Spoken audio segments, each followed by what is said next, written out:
ગાંધીધામના જૂના કંડલા વિસ્તારમાં સરકારી જમીન પર ધાર્મિક દબાણ કરવામાં આવ્યું હતું. તે મોડી રાત્રે 2 વાગ્યે ચુસ્ત પોલીસ બંદોબસ્ત અને વહીવટીતંત્રની ઉપસ્થિતિમાં અધિકારીઓની હાજરીમાં આ ધાર્મિક દબાણ પર બુલડોઝર ફેરવી દેવામાં આવ્યું હતું.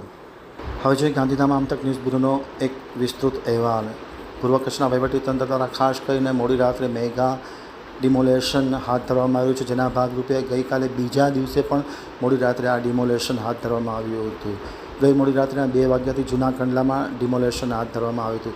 જૂના કંડલામાં સરકારી જમીન ઉપર કરવામાં આવેલ એક ધાર્મિક દબાણને તોડી પાડવામાં આવ્યું હતું.